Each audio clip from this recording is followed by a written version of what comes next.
Assalamualaikum warahmatullahi wabarakatuh. Salam sehat, salam semangat untuk kita semua. Semoga senantiasa kita selalu dalam lindungan Allah Subhanahu wa taala. Bagaimana kabarnya?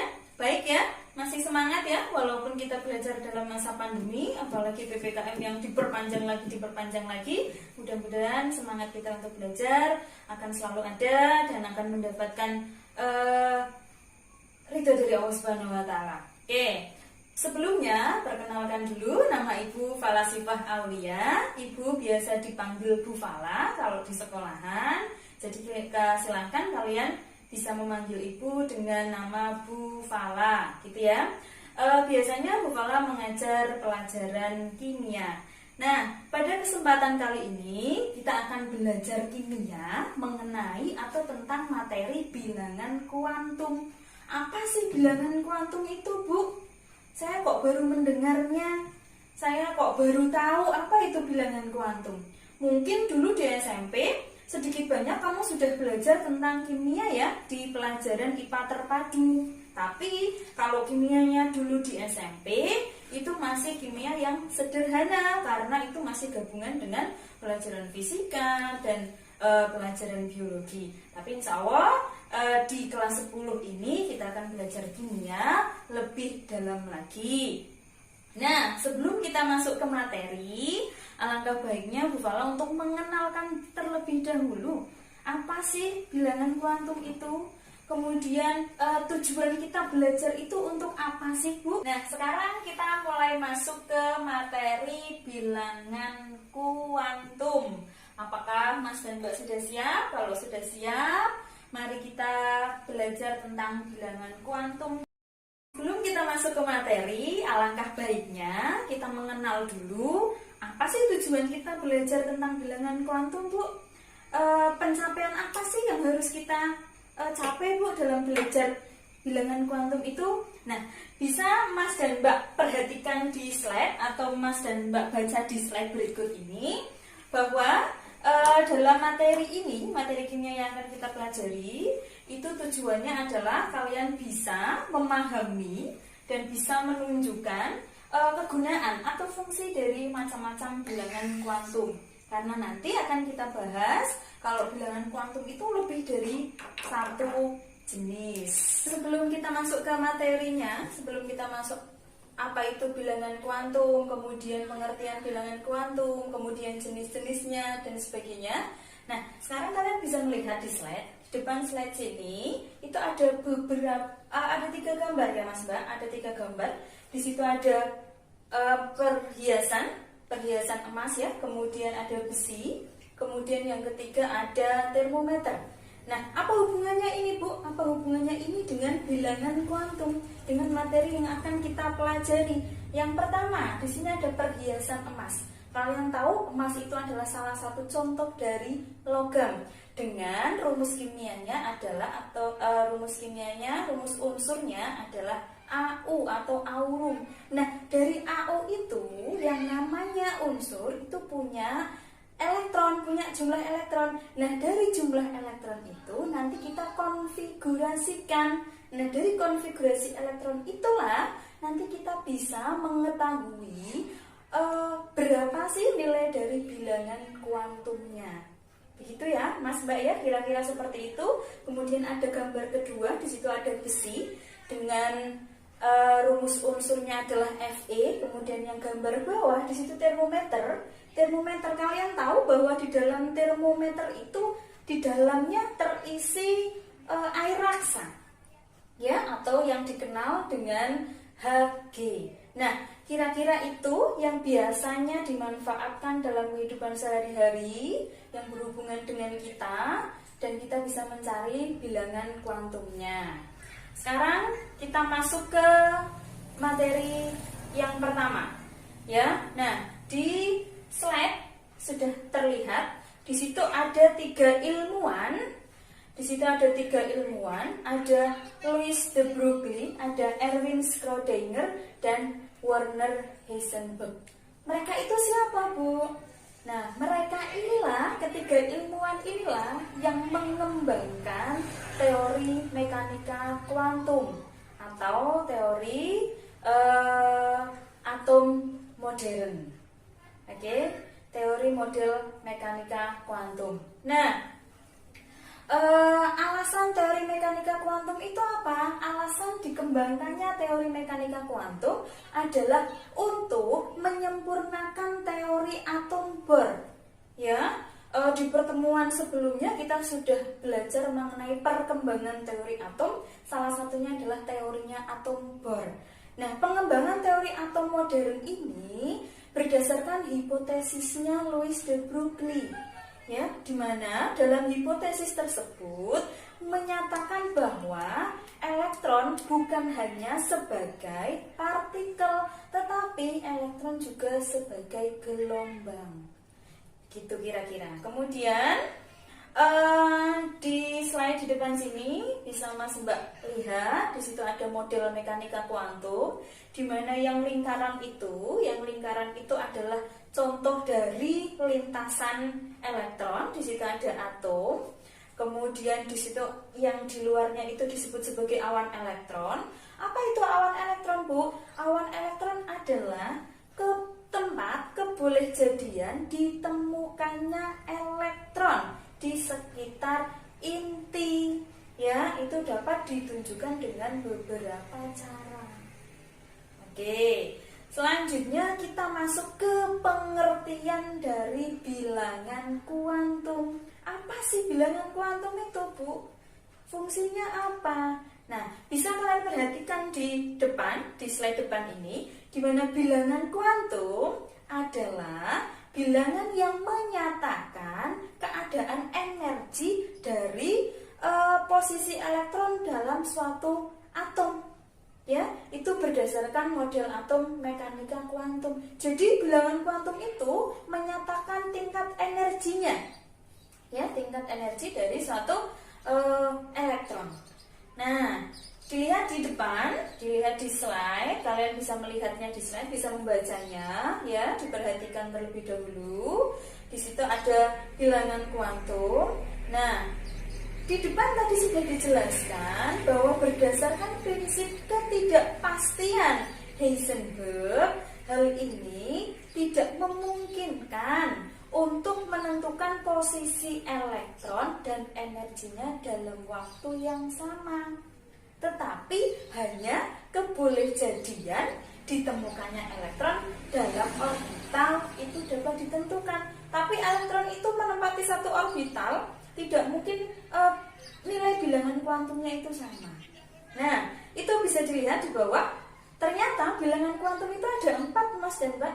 Yang pertama adalah bilangan kuantum utama dengan simbolnya adalah n kecil. Kemudian ada bilangan kuantum azimut dengan lambangnya adalah L kecil. Kemudian ada bilangan kuantum magnetik, itu lambangnya adalah M kecil. Dan yang terakhir adalah bilangan kuantum spin atau S. Ya, kita masuk ke yang pertama tentang bilangan kuantum utama. Apa itu bilangan kuantum utama, Bu? Bilangan kuantum utama itu menentukan tingkat energi orbital dari kulit. Nah, kalau kuantum azimut itu menentukan tingkat energinya pada subkulit. Sedangkan untuk kuantum magnetik itu menentukan posisi orbitalnya. Dan yang terakhir untuk bilangan kuantum spin adalah menentukan arah rotasinya. Oke, kita masuk ke yang pertama ya. Kita pelajari satu persatu terlebih dahulu. Bilangan kuantum utama atau ya, N. Kita lanjutkan lagi penjelasan yang tadi ya mengenai bilangan kuantum. Bu Fala coba jelaskan satu persatu agar kita semua bisa lebih mudah untuk memahami. Yang pertama adalah bilangan kuantum utama, ya, dengan simbolnya adalah N. Di mana bilangan kuantum utama ini adalah menunjukkan kulit, ya, atau tingkat energinya.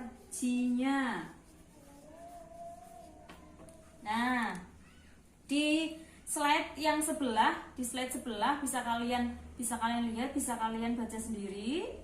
Di situ ada, nah, bentuk semacam ini. Nah, ini adalah gambaran dari lintasan-lintasan elektron, di mana yang di tengah ini disebut sebagai inti atom atau nukleusnya. Kemudian yang lintasan paling dekat atau orbitalnya yang paling dekat dengan inti itu disebut kulit pertama. Ya, semakin keluar disebut kulit kedua. Kemudian ini kulit ketiga dan selanjutnya adalah kulit keempat. Ya, dimana ketika orbitalnya semakin menjauhi inti, itu artinya tingkat energinya semakin besar atau semakin tinggi. Ya, dan kulit pertama ini disebut sebagai kulit K. Kulit kedua itu kulit L, ketiga itu M, keempat itu N, dan seterusnya. Gitu ya, Mas dan Mbak ya. Sehingga kalau bilangan kuantum utama itu N-nya sama dengan 1, 2, 3, 4, dan seterusnya. Di mana nama kulitnya adalah K, L, M, N, dan seterusnya. Oke, contoh. Perhatikan contohnya. Perhatikan dulu ya. Misalnya Bu Fala punya konfigurasi 3P. Oke. Nah, berapakah N-nya? N-nya berapa? Nah, bagaimana kita tahu N-nya berapa, Bu? Ciri-ciri dari bilangan kuantum utama untuk menentukan N-nya itu sama dengan angka depan. Ya, Mas, Mbak, atau koefisien. Dari 3P ini angka depannya berapa? 3. Oh, berarti N-nya sama dengan 3. Lanjut lagi, misal Bu Fala punya 4S. Berarti N-nya berapa? N-nya misalnya Bu Fala punya 4. Misal contoh lagi ya, Bu Fala punya 4S. Berarti berapa N-nya, Bu? N-nya berapa? Sama dengan 4. Begitu ya, Mas dan Mbak ya. Bu Fala kira cukup jelas untuk bilangan kuantum utama. Mari kita lanjutkan lagi ke bilangan kuantum A. Ya, kita lanjutkan ke yang kedua ya. Yang kedua adalah bilangan kuantum azimut. Ya, dengan simbolnya adalah L. Di mana bilangan kuantum azimut ini dikenal juga dengan angular momentum number, ya, angular momentum number. Di mana bilangan kuantum azimut ini ya menentukan bentuk orbital, ya, menentukan bentuk orbital atau jenis dari subkulit. Nah, jenis dari subkulitnya. Nah, untuk nilai L sendiri itu dimulai dari 0. Dimulai dari angka 0, 1, 2, 3, dan 4. Nah, sedangkan untuk subkulitnya, ini ya Mas Mbak ya. Subkulit itu ada S, ada P, ada D, dan ada F. Ada 4 ya, S, P, D, F. Oke, berapa nilainya, Bu? Nah, Bu Fala kasih triknya. Ya, trik untuk kita memudahkan kita dalam menentukan nilai L-nya. Oke, dengan cara apa, Bu? Kalau Bu Fala biasanya menggunakan singkatan seperti ini, Mas Mbak. Perhatikan. S itu biasanya Bu Fala singkat dengan song, ya, yang artinya kosong, berarti nilai L-nya sama dengan 0. Kemudian P itu pertama, yang artinya nilai L-nya adalah 1. Kemudian D itu 2, di mana artinya nilai L-nya sama dengan 2. Yang keempat adalah F. F itu V3. Kita ambil dari kata belakangnya. sehingga L-nya sama dengan nilainya 3. Ya, ini hanya singkatan untuk agar kalian memudahkan kalian menghafalkan nilai dari L 0, 1, 2, dan 3. Ya, kalau singkatan yang sebenarnya bisa kalian lihat di slide ya, di slide itu ya. Kalau S itu sub, P itu prinsipal ya, dan seterusnya. Oke, sekarang kita masuk ke contoh. Contoh ya. Contohnya, misal Bu Fala punya 3P. Berapakah L? Ya. Bagaimana cara menentukannya, Bu? Lihat. Yang diminta subkulit apa? Oh, subkulit P. Ingat dong, ya, dari singkatan ini P itu singkatannya pertama. Oh, berarti nilai L-nya 1. Ya. Kemudian contoh lagi, misalnya 4D. Berapa nilai L-nya? Berapa yuk? Nah, lihat D. Oh, D itu singkatannya dari 2. Berarti nilai L-nya sama dengan 2. Gitu ya. Jelas ya Mas Mbak ya. Nah, ini adalah cara mudah untuk kalian mengingatnya. Sekarang kita lanjutkan lagi ke bilangan kuantum magnetik ya, yang ketiga. Ya, kita lanjutkan ke bilangan kuantum yang ketiga ya. Bilangan kuantum yang ketiga adalah bilangan kuantum magnetik. Ya, bilangan kuantum magnetik atau lambangnya M. Bisa kalian lihat di slide bahwa bilangan kuantum magnetik ini adalah menentukan bentuk dari orbital. Oke. Nah, di mana nilainya? Nilai dari L itu berkisar mulai dari negatif. Nilai M ya, di sini maksudnya ya. Mulai dari negatif L sampai dengan positif L. Oke, contoh. Kita langsung masuk ke contoh ya. Perhatikan dulu. Misal kita punya 3P. Oke. Nah, kalian disuruh menentukan berapa N, kemudian berapa L-nya, dan berapa M-nya. Kita kerjakan satu persatu ya. Kita kerjakan satu persatu mulai dari nilai N. Ingat, nilai N adalah bilangan kuantum utama, di mana ciri-cirinya adalah N itu angka depan atau koefisien. Berarti berapa N-nya? N-nya sama dengan 3. Lanjut lagi ke nilai L. Ingat, nilai L itu dilihat dari subkulit. Subkulit itu ada 4. Ada S, P, D, dan F. Ingat ya, masih ingat dengan singkatannya ya. Song pertama 2 Fitri. Nah, di sini P berarti pertama. Artinya nilai L-nya adalah 1. Ya. Kemudian kita lanjut lagi. Berapa M-nya? M-nya sama dengan negatif L sampai dengan positif L. Berarti nilai M sama dengan negatif 1 sampai dengan positif 1. Ya, atau kalau kita buat urut negatif 1, 0, positif 1. Nah, dari sini kita bisa melihat, nah, berapa sih orbitalnya atau ada berapa kamar, ada berapa orbital? Itu di sini ada 3, Mas Mbak. Kenapa, Bu? Dilihat dari jumlah M-nya. Oh, M-nya ada 3, berarti jumlah orbitalnya nanti ada 3. Gitu ya. Contoh lagi. Misal kita punya 4D. Oke. Berapa N? N-nya berarti 4 ya. Oke, pinter. Kita lanjut lagi. L-nya berarti sama dengan berapa? D. Berarti 2 ya.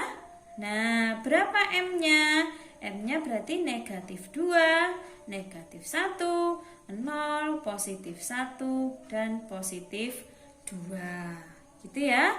Cukup jelas ya. Nah, sekarang kita lanjut lagi ke bilangan kuantum yang keempat. Ya, bilangan kuantum spin. Bilangan kuantum spin. Oke, bilangan kuantum spin lambangnya adalah S. Ini menentukan arah rotasi. Oke, di mana nilai S sama dengan positif setengah dan nilai S sama dengan negatif setengah. Oke, ini kalau yang positif setengah artinya dia arah rotasinya adalah searah dengan jarum jam. Kalau yang negatif setengah berarti dia berlawanan dengan arah dengan jarum jam. Kalau di dalam orbital, nilai yang positif setengah adalah peletakan elektron yang arah panahnya ke atas. Kalau yang negatif setengah itu arah panahnya ke bawah. Kita latihan dulu ya. Kita masuk ke contoh soal ya. Contoh. Misalnya kita punya 3D6. Oke, 3D6. Di sini 6 menunjukkan jumlah dari elektron. Nah, kita disuruh menentukan berapa N-nya, berapa L-nya, berapa M-nya, dan berapa S-nya. Ya, masih ingat ya? N itu adalah angka depan, berarti N-nya 3. L itu adalah subkulit, D artinya 2. Oke, M-nya berarti negatif 2, negatif 1, 0, positif 1, dan positif 2. Dari sini kita disuruh menentukan kamarnya. Ada berapa kamar? Ada berapa orbital? 1, 2, 3, 4, dan 5. Nah, orbital-orbital ini untuk apa, Bu? Orbital-orbital ini itu diisi dengan elektron. Elektron-elektron inilah yang nanti akan mengisi orbital-orbital ini. Ada 6 elektron di sini. Cara meletakkan elektronnya di dalam orbital adalah satu-satu dulu. 1, 2, 3, 4, 5. Masih ada sisa 1. Maka kita letakkan di orbital yang paling depan dengan arah yang berlawanan. Nah, untuk menentukan spinnya, bilangan kuantum spinnya itu dilihat dari elektron yang terakhir. Arahnya kemana? Ke bawah. Berarti nilainya adalah negatif setengah. Oke, begitu ya, Mas dan Mbak ya. Nah, di sini di slide berikutnya itu ada latihan soal. Silahkan bisa kalian kerjakan di buku kalian masing-masing. Kemudian nanti kalian foto dan kalian kirimkan ke grup kelas ya. Atau nanti bisa Bu Fala buatkan Google Drive. Nanti Bu Fala informasikan selanjutnya. Nah, demikian tadi materi bilangan kuantum yang sudah disampaikan. Mudah-mudahan bermanfaat, mudah-mudahan bisa kalian pahami dan kalian mengerti. Kemudian Mas dan Mbak, apabila kalian ada yang belum paham atau ada yang kurang memahami atau yang pengen lebih pintar lagi, silahkan bisa ditanyakan atau bisa kita diskusikan nanti di grup kelas. Begitu ya, Mas dan Mbak, silahkan tugasnya untuk dikerjakan, kemudian nanti dikumpulkan. Belajarnya tetap semangat walaupun dalam kondisi pandemi seperti ini, tapi semangat belajar jangan sampai hilang. Begitu, apabila ada kekurangan dari Bu Fala mohon maaf dan terima kasih. Sampai ketemu lagi. Wassalamualaikum warahmatullahi wabarakatuh.